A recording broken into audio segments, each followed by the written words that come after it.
इस संसार में यह जीवात्मा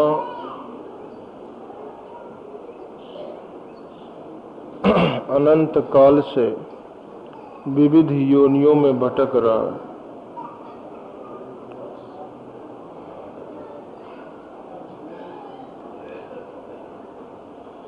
महापुरुषों ने कहा कि बड़े भाग्य से मनुष्य का शरीर मिलता है, लेकिन करोड़ों में से कोई एक इसके विषय में विचार करता है कि हमें ये शरीर क्यों मिला है, इस संसार में हमें बार बार क्यों आना पड़ता है, न चाहते हुए भी हमें दुखों से, समस्याओं से, चिंताओं से क्यों गुजरना पड़ता है, और इन सब का उपाय क्या है। मनुष्य जहां पैदा होता है उन्हीं परंपराओं के माध्यम से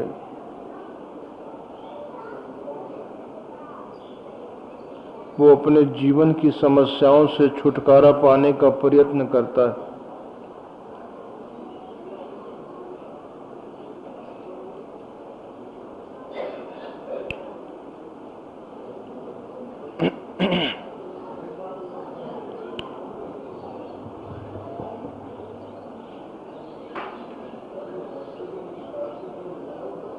हजारों में से कोई एक होगा, लाखों में से,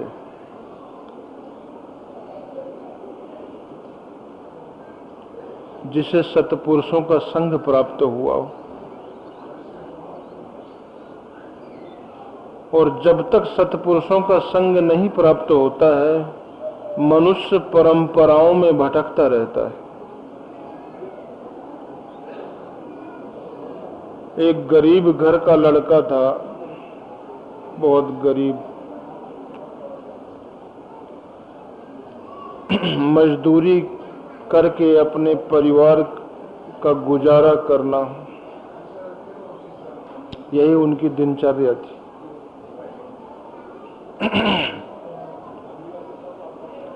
ठंडी का समय था। एक बार जो है पिताजी बैठे थे, बब्बा बैठे थे, परिवार के 2-4 और सदस्य बैठे थे, तो उसके मन में अचानक विचार आया, बच्चे के, लड़का था 15-16 साल का, कि पिताजी आपने राजा को देखा है? बोले फालतू विचार तुम्हारे दिमाग में कैसे आ गया? हम गरीबों का वहां कहां प्रवेश? जब राजा की सवारी निकलती है तो वहां पहरा लग जाता है। जैसे आजकल राष्ट्रपति कहीं जाते हैं, प्रधानमंत्री, तो पूरे रास्ते साफ।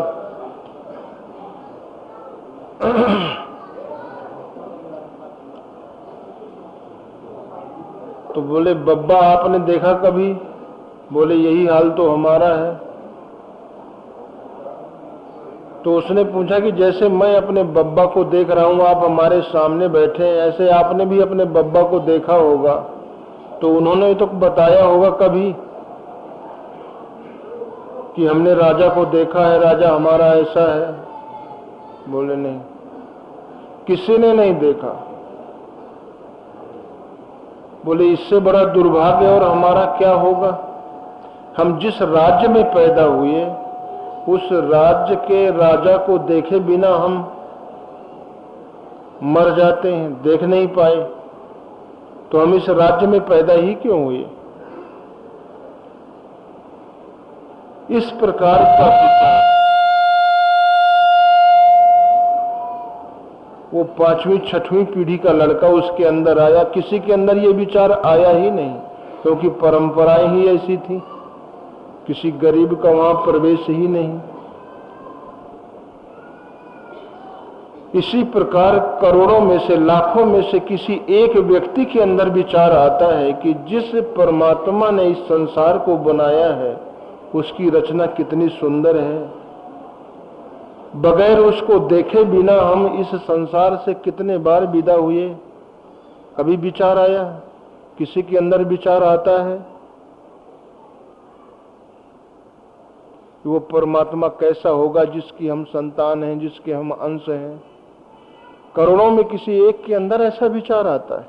वो 5वीं 6वीं पीढ़ी में उस बच्चे के अंदर ये विचार आया कि हमने जिस राज्य में जन्म लिया है वो हमारा राजा कैसा है। और जब ऐसा विचार किसी के अंदर आता है कि वो परमात्मा कैसा होगा जिसने इस सृष्टि को बनाया है, बगैर उसको देखे बिना, जो सृष्टि का निर्माता है, जो पूरी सृष्टि का राजा है, बगैर उसको देखे हम इस दुनिया से कितने बार कूच कर गए। हमें उसे देखना चाहिए, कैसा है वो, इस दुनिया को बनाने वाला कैसा है। और यह विचार आपको सद्गुरु तक ले जाएगा। जिस सद्गुरु ने उस परमात्मा को देखा, उसमें प्रवेश पाया है, उसमें स्थित है। और ये विचार कभी कभी हमें भटका भी देता है। सद्गुरु की तलाश में हम भटक भी जाते हैं।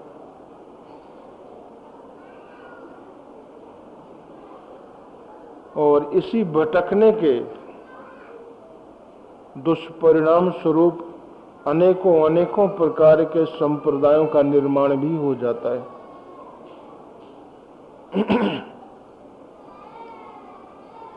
दूसरी सामान्य बात हमारे सबके जीवन में होती है।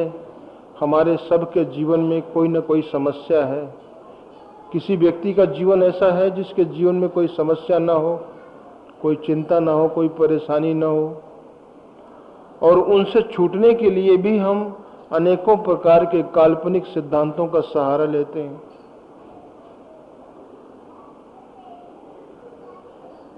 हम इन समस्याओं से कैसे छुटकारा पाएं?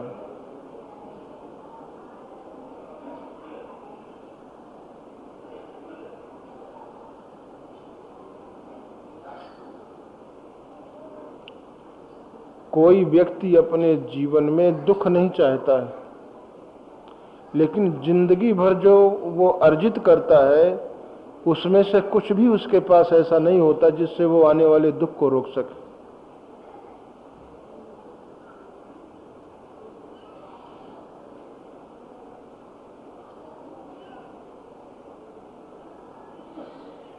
धन के द्वारा दुनिया का सबसे अमीर आदमी पैसे के बल पर जीवन में आने वाले दुख और तबाही को नहीं रोक सकता है।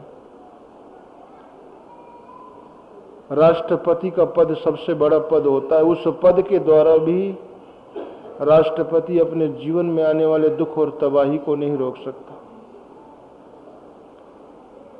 एक वैज्ञानिक जो सुपर साइंटिस्ट है वो भी उस बुद्धि के द्वारा जीवन में आने वाले दुख और तबाही को नहीं रोक सकता।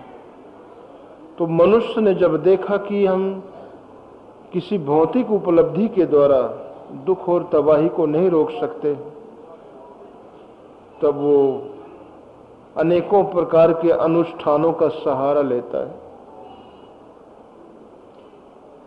बहुत लंबे समय तक जब हमारे जीवन में दुख रहता है तो हमें संदेह होने लगता है, परिवार वालों को भी होने लगता है, कुछ बात है क्या, कोई चक्कर है क्या, भूत प्रेत का चक्कर है क्या, कोई ग्रह उपग्रह का चक्कर है क्या। तो अनेकों प्रकार के संशयों से मन घिर जाता है और उनके निवारण के लिए, उस कष्ट के निवारण के लिए, समस्या के निवारण के लिए वो अनेकों प्रकार के कृत्रिम साधनों का सहारा भी लेने लगता है। किसी ने कह दिया वहां जाने से समस्या खत्म हो जाती है, दुख खत्म हो जाता है, वहां पहुंच जाता है। ऐसा अनुष्ठान करने से समस्या खत्म हो जाती है, दुख खत्म हो जाता है, तो उसे भी करने लगता है।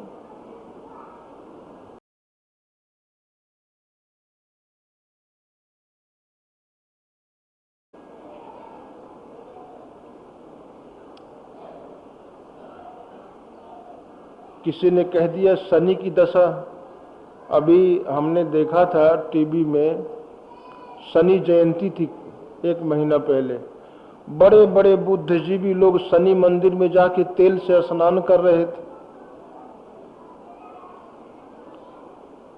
बड़े बड़े बुद्धिजीवी।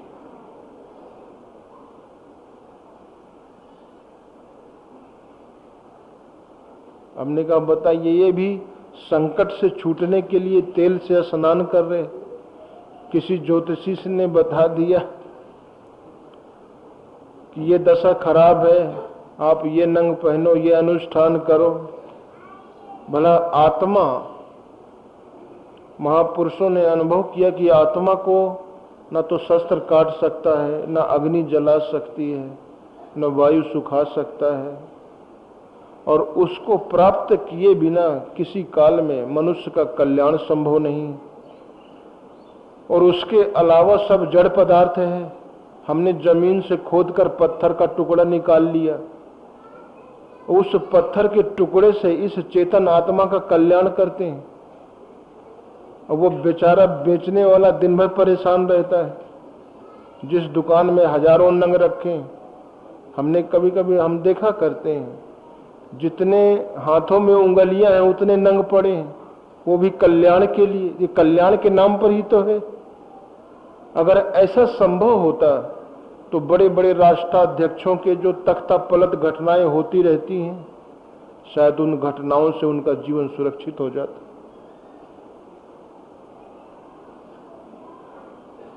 अभी मंगल ग्रह पे कोई यान गया है, 9 महीने में पहुंचा है। 42 करोड़ डॉलर, 43 करोड़ डॉलर खर्चा आया है खाली पहुंचने में। और वहां बताया कि आधे में बर्फ ही बर्फ है मंगल ग्रह में। वो कहे मंगल की दशा खराब है। भला वहां जैसे पृथ्वी एक ग्रह है, मिट्टी है, पत्थर है, पानी है, तो ये हमारे जीवन की दशा कैसे खराब कर सकती है? ये सारे ग्रह उपग्रह अपने सौर मंडल में निर्धारित धुरी पर हमेशा घूमते रहते हैं। अगर 1 सेंटीमीटर भी इधर उधर सरक जाए तो सौर मंडल में तबाही मच जाएगी। तो दशा तो उनकी खराब नहीं है, वो अपनी दशा में तो सही घूम रहे हैं। पृथ्वी अपनी दशा में ठीक घूम रही है, मंगल भी घूम रहा है, शनि भी घूम रहा है। लेकिन जितने भी ग्रहों के नाम हैं, 9 ग्रहों के मंदिर बन गए, और अपने कल्याण के लिए हम वहां जाते भी हैं। और ये सब, पृथ्वी भी एक ग्रह है जहां मिट्टी, पत्थर है, पानी है, सब कुछ है। तो भला शनि की दशा कहां खराब हुई? वो तो अपनी दशा में ठीक चल रहा है। और वो कितना दूर है, मंगल ग्रह कितना दूर है? 9 महीना लगा वहां पहुंचने में।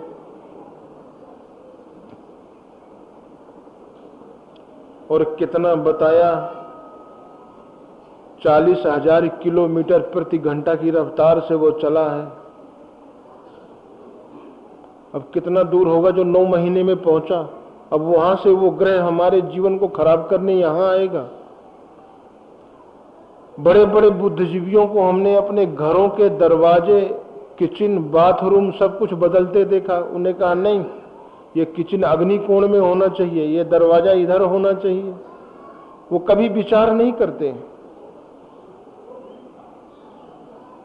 दशरथ जिस महल में रहते थे, उस महल में उनके पूर्वज बड़े आराम से रहे। उसके बाद भगवान राम भी आए वनवास काट के, वो भी बड़े आराम से रहे। लेकिन उसी महल में दशरथ को रोने को आंसू नहीं मिले। तो उस ग्रह में, उस महल में क्या दोष था? किसी व्यक्ति के जीवन में जब लंबे समय तक परेशानी रहती है तो बोलते हैं आपके घर में कुछ दोष है, आपके यहां दोष है, वहां दोष है, ये दोष है। ऐसा कह के मनुष्य को भयभीत करके उसको भ्रमित किया जाता है। जबकि सबसे बड़ी बात यह है कि हम अपने मन को बदल लें तो न फिर हमें किचन बदलना पड़ेगा, न कुछ बदलना पड़ेगा। अब कुछ बदलना ही नहीं पड़ेगा। हमारे जो मन की दिशा है वो दुखों की तरफ। एक बहुत अमीर आदमी एक संत के पास गया, बोले भगवान हमारे पास अपनी समस्या को लेके मनुष्य आता ही रहता है, मेरे जीवन में बहुत दुख है। तो संत बहुत हंसे, बोले तुमने सुख का मार्ग पकड़ा ही कब? मार्ग तो ये दुख का ही है। आज तक संसार की तरफ चलने वाले को किसी को सुख मिला हो, ऐसा कोई प्रमाण हो तो बताओ। रात दिन तो हम अपने दुख और रोने का सामान ही जुटाते रहते हैं, और जो सुरक्षित नहीं है किसी भी काल में, उसी को सुरक्षित रखने का प्रयास करते रहते हैं।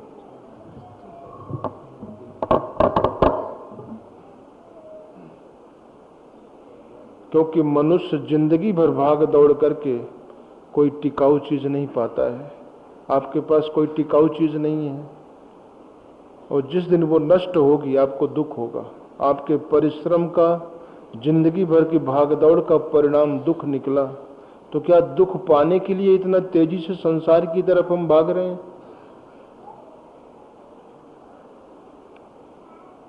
अनेकों प्रकार की समस्याएं, और वो भी हम समाधान चाहते हैं अनेकों प्रकार के अनुष्ठान से।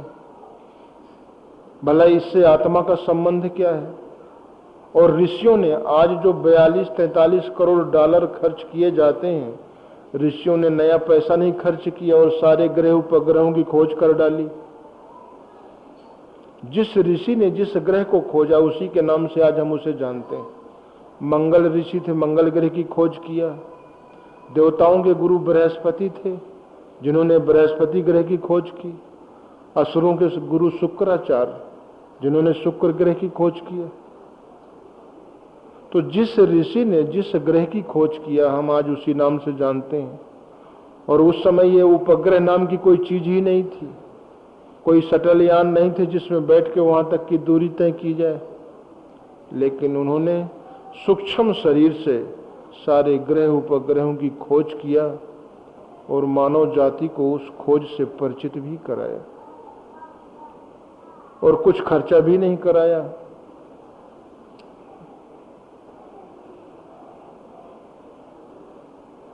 ये 42-43 करोड़ तो किसी भी देश के बहुत बड़े विकास के काम में आते। खोज भी लिया तो क्या हुआ उससे? और हमारे दुखों का कारण, समस्याओं का कारण न तो ये ग्रह है, न उपग्रह है, न हमारे घर का दोष है। दोष है तो हमारे मन का, ये बराबर जो संसार का चिंतन करता रहता है। इसलिए महापुरुषों ने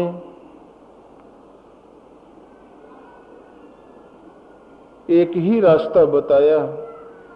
जिस महापुरुष ने, भगवान कृष्ण ने जब अर्जुन को उपदेश दिया तो कहा, अर्जुन आज से, अभी से, अब तक जो तुम्हारे मन ने संसार का चिंतन किया है,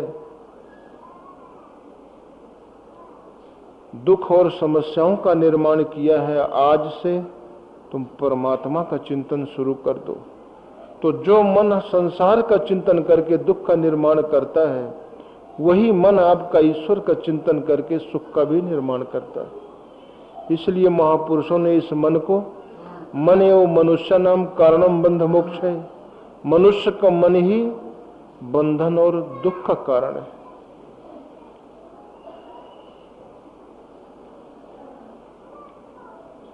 और भूत ओझा भी परेशान करते रहते हैं। बालाजी का मंदिर इसीलिए तो बना है। और हनुमान चालीसा जब पढ़ते हैं आप लोग तो क्या पढ़ते हैं? भूत पिशाच निकट नहीं आवे, महावीर जब नाम सुनावे।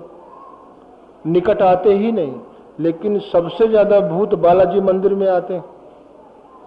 कहते हैं हनुमान जी का नाम सुनाने से वो निकट ही नहीं आते, तो मंदिर के अंदर कैसे आ जाते हैं? जब निकट आते ही नहीं। भूत पिशाच निकट नहीं आवे, महावीर जब। और वहां बालाजी मंदिर में जाओ तो सैकड़ों भूत वाले घुसे बैठे रहते हैं, पड़े रहते हैं, जबकि वहां नहीं आना चाहिए। लिखा तो यही है।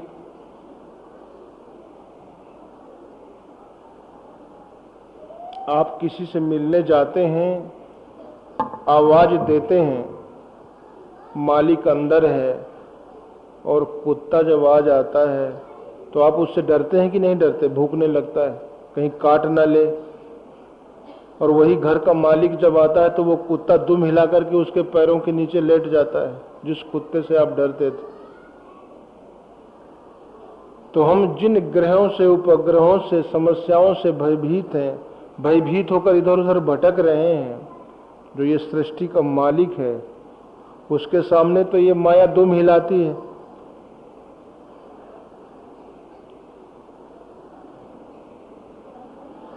भक्ति सानुकूल रघुराया ताते अति डरपति ये माया। और वैसे बंधे कीर मरकट की नाई सब ही नचावत, सब नाच रहे हैं, फिरत सदा माया कर प्रेरा। माया से प्रेरित होकर के ही सारा संसार भटक रहा है और अनेकों प्रकार की परंपराओं में वो उलझता ही चला जाता है।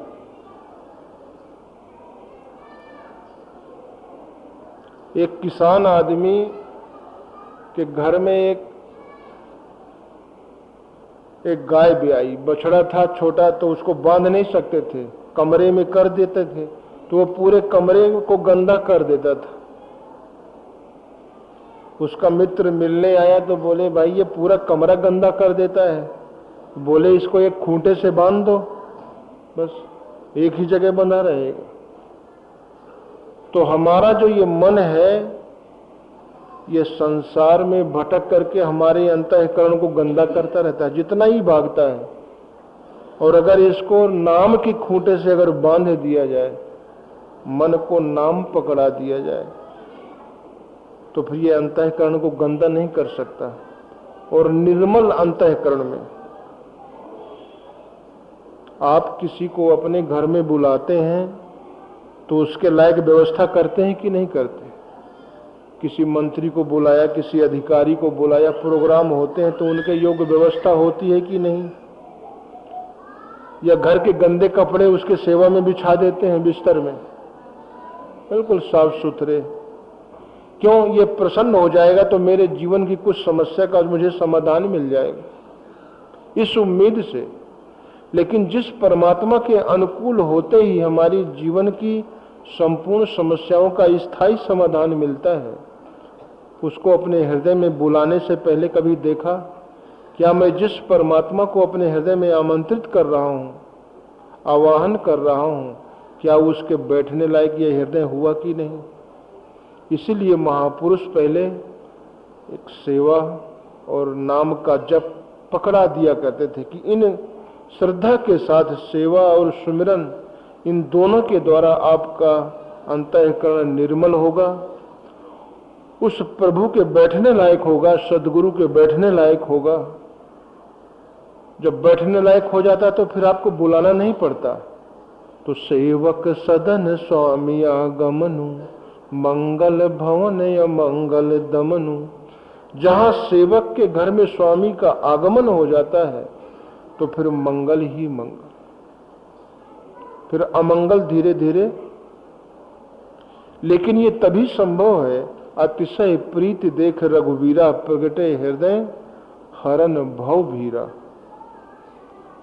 ये भव, संसार की जो भीड़ हमारे अंदर जन्म जन्मांतरों की बड़ी है, इस भव की भीड़ को मिटाने के लिए जहां वो अंदर प्रकट हो जाते हैं, आ जाते हैं, तो जो संसार की भीड़, आप बैठो भजन में तो संकल्प लेके भग जाएगा दूर। ये संसार के संकल्प ही तो मन को हृदय में स्थिर नहीं होने देते। लेकिन इसमें भी हम अनेकों प्रकार की साधनों का सहारा लेने लगते हैं। एक बार कुछ महात्मा आ गए वहां जहां हम रहते हैं, वो मुंह में पट्टी बांधे हुए थे। तो हमने कहा, ये पट्टी क्यों बांधे हैं आप? बोले, इससे जो है कीटाणु ना अंदर जाएंगे ना बाहर जाएंगे, इससे हिंसा होती है। तो हमने कहा, इन कीटाणुओं को तो आप रोक सकते हैं, लेकिन मन में उठने वाले विचारों को रोकने का रास्ता क्या है? क्योंकि मन में उठने वाला जो विचार है वो अंतःकरण को दूषित करता है और हर विचार एक शरीर का निर्माण करता है। एक विचार से एक शरीर का निर्माण होता है। आत्मा तो कभी मरती नहीं, न जन्म लेती है, न जायते मृते कदाचन, नायम भूतो भवता हुआ न भूया। अंत तो शरीरों का होता है। आप अपने शरीर का वध करो या दूसरे के शरीर का, है तो हिंसा। और ये जो शरीर आपको मिला हुआ है, ये एक विचार का मूर्त रूप है। जड़ भरत अकेले थे, एक हिरण पाल रखा था, कोई दूसरा था ही नहीं कुटी पे। उनके मन में एक विचार आया कि मेरे जाने के बाद हिरण का क्या होगा, इसे हिंसक पशु खा जाएंगे। और उस एक विचार से जड़ भरत को इतनी अच्छी अवस्था में एक मृग योनि में जाना पड़ा। एक विचार एक शरीर का निर्माण किया। कबीर साहब ने कहा कि एक बार हरि नाम बुलानो, एक बार श्वास में एक बार संकल्प आ गया कि मैं उच्च कुल का हूं, बस एक बार भूल गए तो पकड़ जुलाहा की ना, जुलाहा के घर में जन्म दे दिया। क्योंकि परमात्मा ने जो कुछ हमें दिया है वो अभिमान के लिए नहीं दिया, सदुपयोग करने के लिए दिया है। और यदि हम शरीर का, समय का, धन का दुरुपयोग करते हैं तो परमात्मा दोबारा उसे देता भी नहीं। कोई भी नौकरी वाला अगर किसी पद का दुरुपयोग करता है तो वो पद उससे छीन लिया जाता है कि नहीं?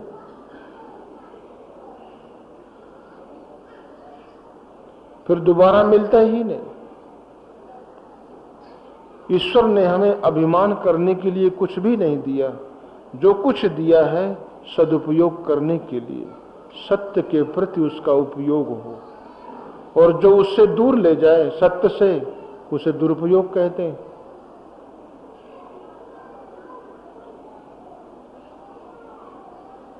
तो हमने कहा ये हिंसा, एक विचार अगर आपने कर लिया संसार के प्रति, आपको जीवन धारण करना है तो ये हिंसा है।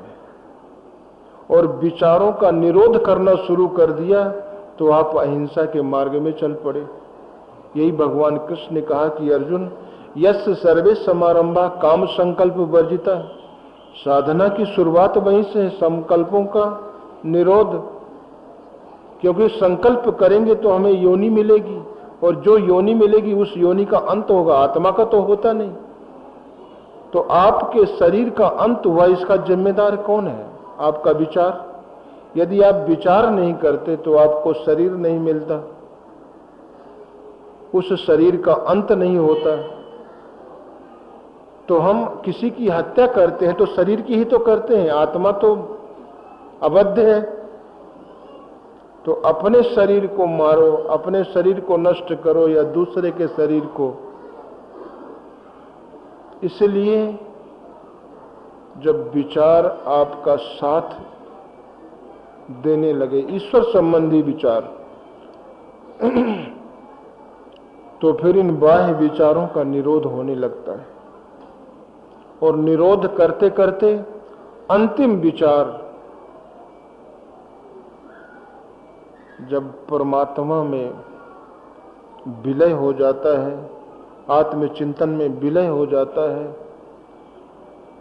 जो भगवान कृष्ण ने गीता के 4 अध्याय में बताया यज्ञ की विधि, इस विधि के द्वारा ही सृष्टि के सभी महापुरुषों ने परमात्मा की प्राप्ति किया है। दुनिया के जितने भी दृश्य हैं, शब्द हैं, उनको ईश्वर के अनुरूप ढालना ही यज्ञ है। शब्दादिक विषयान अन्य इंद्रियाग्नि सुजुहति, श्रोतादि इंद्रिया अन्य संयमाग्नि सुजुहति। जितने भी इन स्रोत से, चक्षु से, श्रवण से, नासिका से, इनसे संबंधित बनने वाले जितने भी संस्कार हैं, यही संस्पर्जा भोगा दुख योनियां ही होते, ये दुख योनियों का निर्माण करते हैं। हर महापुरुष ने यही कहा कि भजन भगत हरि नाम दूजा दुख अपार। भजन, भक्ति और प्रभु का नाम, इसके अतिरिक्त आप कुछ भी करते हैं वो अपार दुखों की रचना है।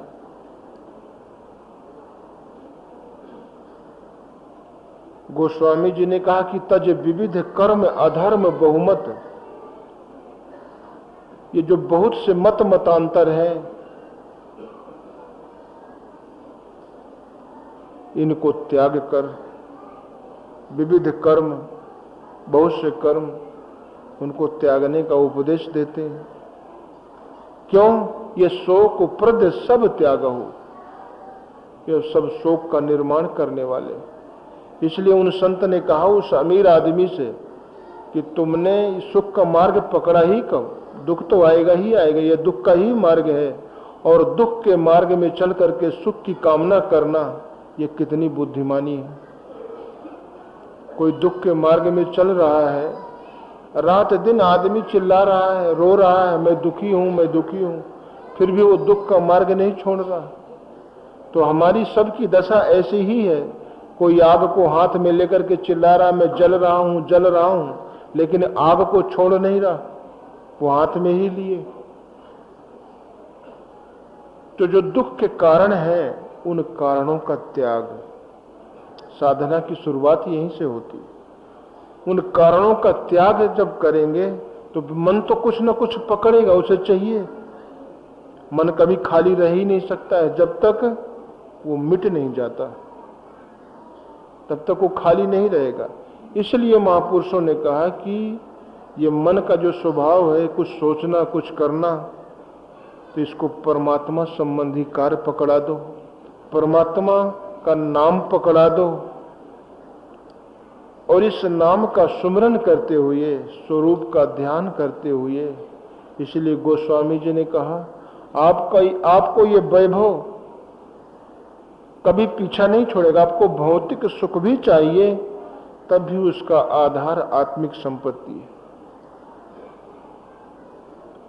जिम सरिता सागर में जाही, यद्यपि ताही कामना नहीं। समुद्र की कोई कामना होती है कि नदियां मेरे पास आए, फिर भी नदियों का कहीं ठिकाना नहीं। इसी प्रकार तिम सुख संपत्ति बिनहि बोलाए, धर्मशील पर जाहि सोहाए। वो धर्मशील के पास चली जाती है। तो हमारे दुखों का, समस्याओं का, चिंताओं का कारण न तो ग्रह उपग्रह है, न भूत प्रेत है, वो है निज कृत कर्म भोग सब भ्राता, काहू न को सुख दुख कर।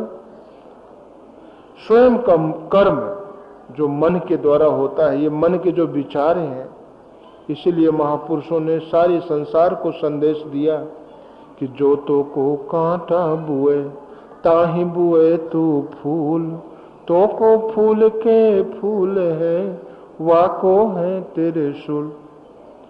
और इस बात को विज्ञान भी मानता है कि प्रत्येक एक्शन का रिएक्शन होता है। जो भी आप एक्शन लेंगे उसका रिएक्शन होता है उल्टा। साइंस भी इसको सिद्ध करता है।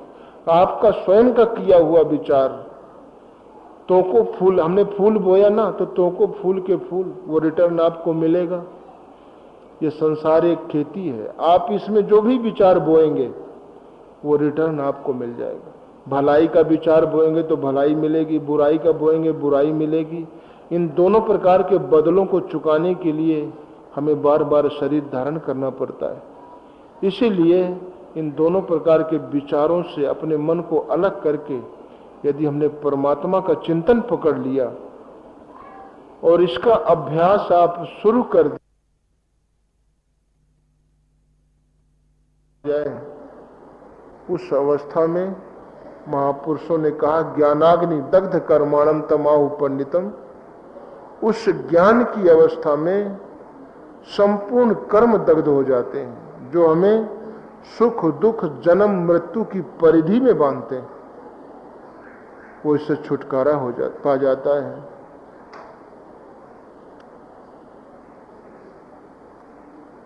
और तभी हमें उस जीवन की पूर्णता प्राप्त होती है। इसलिए महापुरुषों ने कहा ऐसा नहीं कि हम एकदम से 2 घंटा समय, ऐसा कुछ नहीं। जे गुरु चरण रेनो सिर धरही,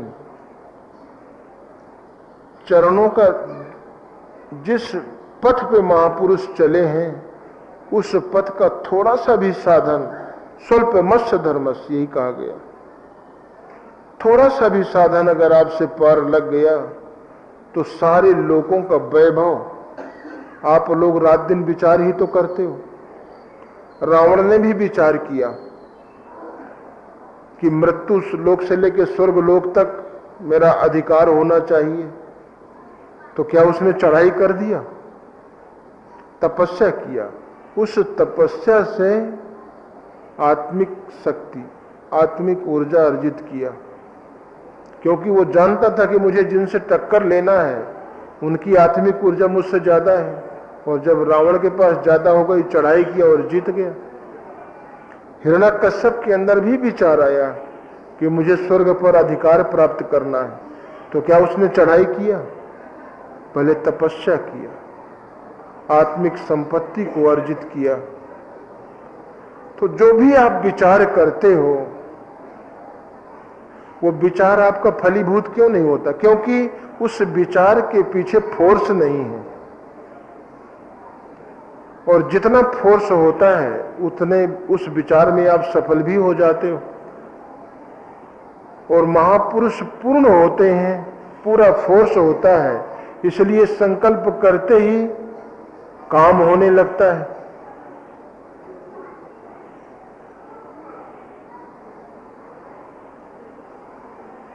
महापुरुष संकल्प किया नहीं और काम पूरा, फोर्स उनके पास पूरा का पूरा है। पूर्णमिदं पूर्णमदः पूर्णस्य पूर्णमादाय।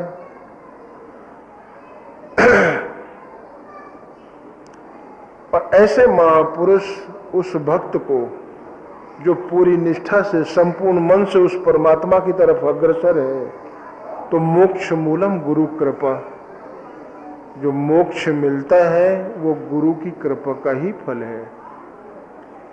महर्षि पतंजलि ने इसी को कहा है कि जो भी साधक से पार लगता है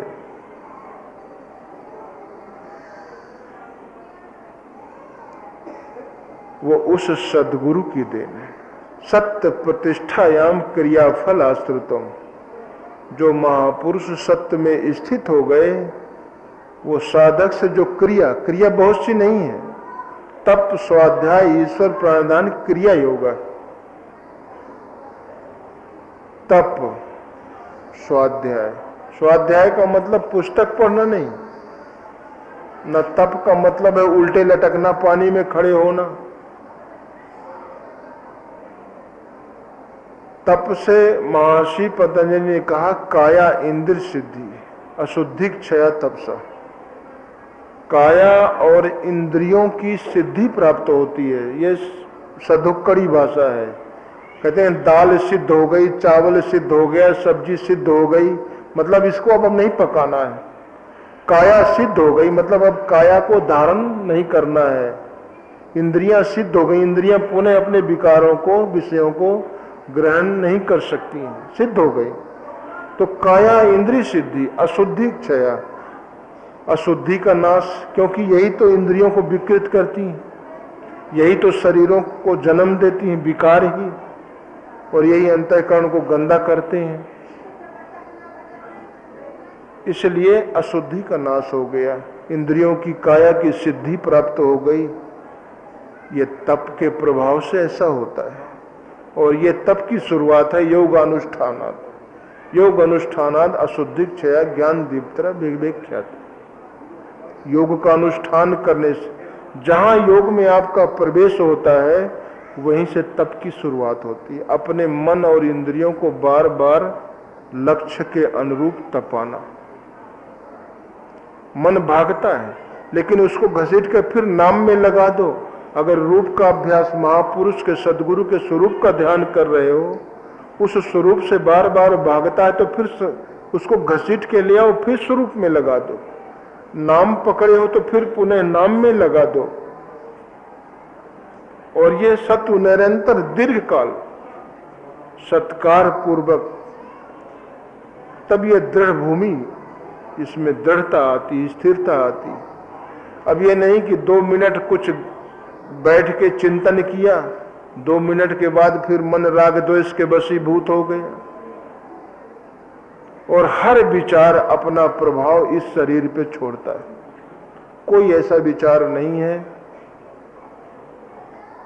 परमात्मा ने हमें ये मानव तन दिया है इस अपना चिंतन करने के लिए, संसार का चिंतन करने के लिए नहीं दिया। ईश्वर ने इसे अपने अनुकूल बनाया है और हम संसार का चिंतन करके इसको परेशानी में डाल देते हैं। कभी भी आपको परमात्मा का चिंतन करते करते तनाव नहीं हुआ होगा। जब संसार का चिंतन करने लगते हैं तो आपको तनाव हो जाता है, आप डिप्रेशन में चले जाते हैं और वो अटैक में बदल जाता है डिप्रेशन। तो इससे अपने आप सिद्ध हो गया। इसी बात को तो भगवान राम कहते हैं कि यही तन कर फल विषय न भाई, स्वर्गो स्वल्प अंत दुखदाई। अंत में उसका भी परिणाम दुख है। तो जिसका परिणाम दुख है उसके लिए हम इस अमूल्य जीवन को नष्ट क्यों करें?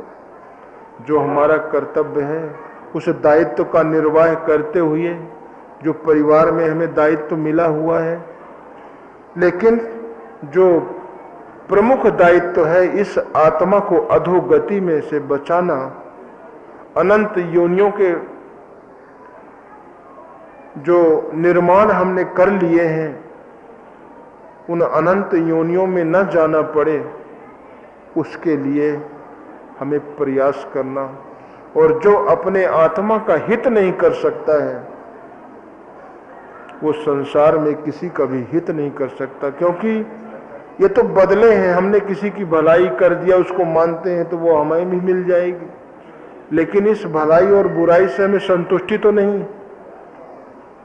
हमने संसार में बहुत सम्मान अर्जित कर लिया तो उससे क्या लाभ है? एक व्यक्ति का पूरा प्रदेश सम्मान कर रहा है, पूरा जिला कर रहा है, फूल माला लेके एक लाइन से खड़ा है और उसका लड़का अस्पताल में है, डॉक्टरों ने जवाब दे दिया, तो क्या उस सम्मान से उसे खुशी मिलेगी, प्रसन्नता मिलेगी?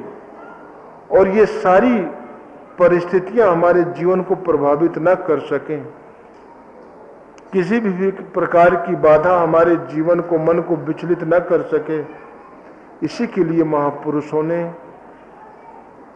रास्ता दिया था कि एक परमात्मा की मन क्रम वचन से, मन क्रम वचन मोर गति भजहि सदा निह काम, तिनके हृदय कमल महु करहु सदा बेश्राम। तो कर्म वचन मन छाड़ी छल, जब लग जन न तुम्हार, तब लग सुख सपने नहीं, किए कोटि उपचार। करोड़ों उपचार ही तो कर रहे हो। महापुरुषों का ये दावा है, आप करोड़ों उपचार करते रहो तब तक सुख सपने नहीं, स्वप्न में सुख की प्राप्ति नहीं हो सकती। जब तक कर्म वचन मन छाड़ छल, छल कपट छोड़कर एक प्रभु के सुमिरन नाम को आप पकड़ लें, जिस क्षण हमारा मन संसार का चिंतन करने लगता है उसी क्षण से दुख का निर्माण होने लगता है, और जिस क्षण से मन ईश्वर का चिंतन करने लगता है उसी क्षण से सुख और शांति का निर्माण होने लगता है। और इसका समय बढ़ते बढ़ते जब ये पराकाष्ठा में पहुंच जाता है, उस समय दुख और चिंताएं, समस्याएं हमेशा के लिए उस व्यक्ति से विदा हो जाती हैं जीवन से। जैसे सूरज के निकलते ही अंधेरा विदा हो जाता है, तो अगर हम दुखों से छुटकारा चाहते हैं, समस्याओं और चिंताओं से छुटकारा चाहते हैं, तो पहले अकेले में बैठ के आप विचार करो कि वास्तव में क्या मैं उतनी प्रेम लगन से परमात्मा का चिंतन करता हूँ, उतनी लगन और श्रद्धा से क्या मैं सेवा करता हूँ जितनी लगन से मैं संसार का चिंतन करता हूँ, संसार के काम करता हूँ? कभी विचार किया क्या मैं जितनी लगन से संसार के काम करता हूँ निष्ठा से, क्या कभी उतनी लगन और निष्ठा से मैंने ईश्वर का चिंतन किया?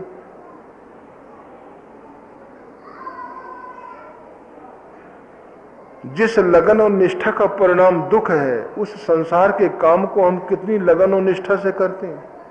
लेकिन जहां सुख और शांति के अतिरिक्त कुछ भी नहीं है, उसको हम फॉर्मेलिटी कर लेते हैं। 10 मिनट किया, फिर मन नहीं लगा तो उठ के चल दिए। कहते मन ही नहीं लगता, क्या करें, क्यों झूठे बैठे।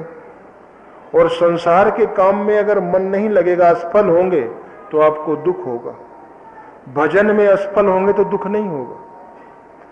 संसार के काम में असफल होने से किसी किसी को इतना दुख होता है कि हार्ट अटैक हो जाता है, लेकिन भजन में असफल होने से इतना दुख नहीं होता। तो अंतःकरण में विराजमान परमात्मा तो ये देख ही रहा है ना कि मेरे चिंतन में असफल होता है तो इसको इतना दुख नहीं होता जितना ये संसार के काम में फेल होने से इसको दुख होता है। क्योंकि उसके सामने गवाही की जरूरत तो है नहीं, वो आपके हर विचार, हर संकल्प, हर कर्म का साक्षी है। जिस दिन आपकी श्रद्धा परमात्मा के तराजू में तुल जाएगी, मीरा ने यही तो कहा, मैंने लीनो तराजू तोल। कोई कहे सस्ता, कोई कहे महंगा, माई रे मैंने लीनो गोविंद मोल। तो ईश्वर को किसी भी वेशभूषा, खान पान, रहन सहन से नहीं प्राप्त किया जा सकता है। मीरा ने कहा कि जा भेसा मेरो साईं रिझे सोई भेष धरूंगी, जो जो देवे सो मैं पहनूं, जो देवे सो खाऊं, बेचे तो बिक जाऊं। मतलब जब हमने सद्गुरु के स्वरूप को पकड़ा, नाम का जप पकड़ा, परमात्मा निर्देशन देने लगेगा। यदि आप श्रद्धा से इस क्रम को 4-6 महीने करने लगे तो आपको कुछ न कुछ निर्देशन मिलने लगेगा। क्या खाना, कैसे रहना, क्या करना, तो जो जो देवे, जिधर भगवान आदेश करेगा वही खाना। और जब भेसा मेरो साईं रिझे, जिस भेष से फिर भगवान रिझेगा वही भेष। भगवान बुद्ध ने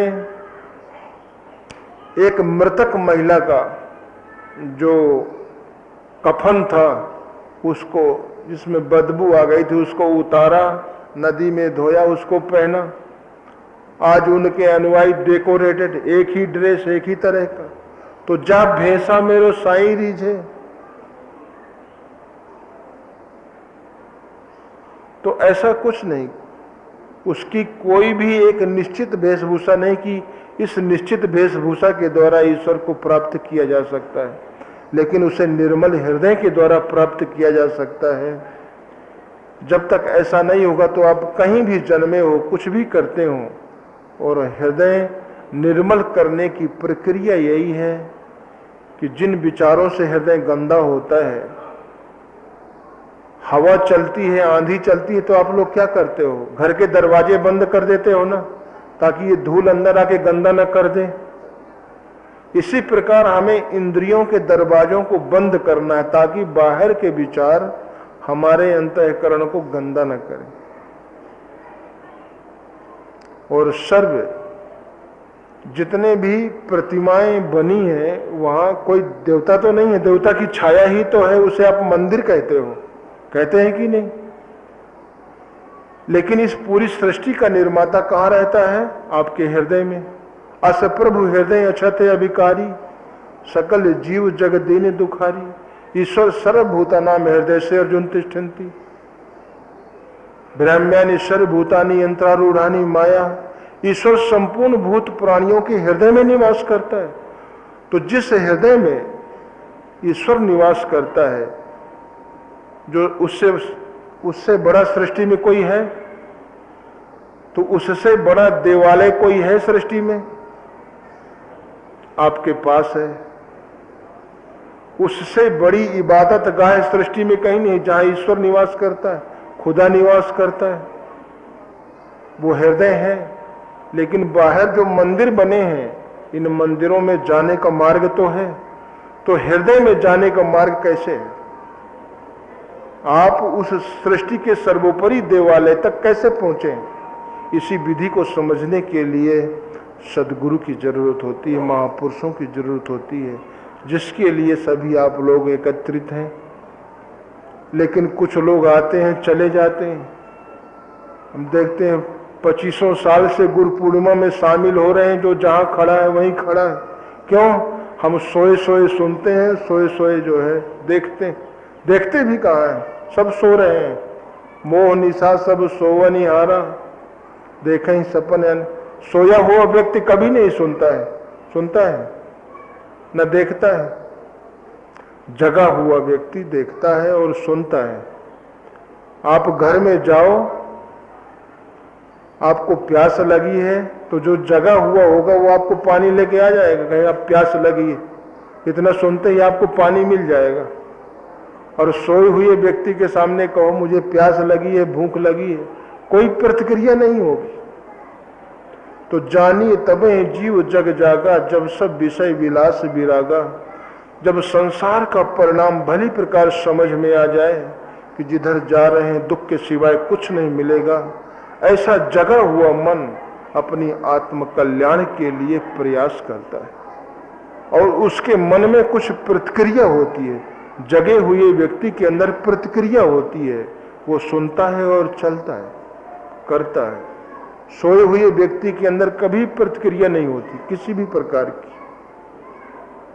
इसीलिए उत्तिष्ठति जागृति प्राप्त बराने मोदित, उठो जागो, सदगुरु के पास, जो बोध स्वरूप महापुरुष है उनके पास जाओ, उनसे साधना सीखें, समझें। भगवान कृष्ण ने गीता में अर्जुन को यही बताया कि बता तो दिया कि ईश्वर हृदय में निवास करता है, लेकिन वहां तक कैसे पहुंचे? तो सर्व द्वाराणी संयम मनो हृदय निरुद्ध चा मूर्धन्या धायात्मना प्राणमा स्थितो योग धारणा। इंद्रियों के संपूर्ण द्वारों को रोककर, इन्हीं से गंदगी अंदर जाती है, हृदय को अंतःकरण को गंदा करते हैं। और मन को हृदय में स्थिर करो। ईश्वर कहाँ रहता है? हृदय में। मन को कहाँ स्थिर करना है? मनो हृदय निरुद्ध चा। और ईश्वर सर्वभूतानाम हृदय से अर्जुन तिष्ठन्ति। और जब मन हृदय में स्थिर हो जाए, जब तक इंद्रियां निरोध नहीं होंगी तब तक मन स्थिर नहीं होगा। और जब स्थिर हो जाए तो उसको करना क्या है? ओम युक्ताक्षरम व्यम व्यवहारन माम स्मरन, यह पर्याप्त जद्देहम सयाति परमाम गतिम। अर्जुन, उस जो मन हृदय में निरोध हो गया, स्थिर हो गया, उस स्थिर मन को नाम पकड़ा दो। उस नाम को जपते हुए यह पर्याप्त जद्देहम, ऐसा करते हुए जो त्यजद्देहम शरीर का त्याग करता है वो मुझे प्राप्त होता है, मुझ में निवास करता है। परम गति, यह पर्याप्त, वो परम धाम को पा जाता है। फिर वहां न सुखम न तद भाषते सूर्यो न शशांको न पावका, यत गत्वा न निवर्तनते तद धामम परमम। जहां पहुंचकर वह न निवर्तनते, पुनः लौट कर नहीं आता, न सुख में पड़ता न दुख में, हमेशा के लिए छुटकारा पा जाता है, जिसको न सूरज प्रकाशित कर सकता है न चंद्रमा। अर्जुन, वही मेरा परम धाम है। और वो भक्त जो इंद्रियों का निरोध करके मन के द्वारा ओम का सुमरन करके मेरे स्वरूप का ध्यान करते हुए जो इस शरीर का त्याग करता है, वो संपूर्ण दुखों से हमेशा के लिए छुटकारा पा जाता है। बोलो गुरुदेव भगवान।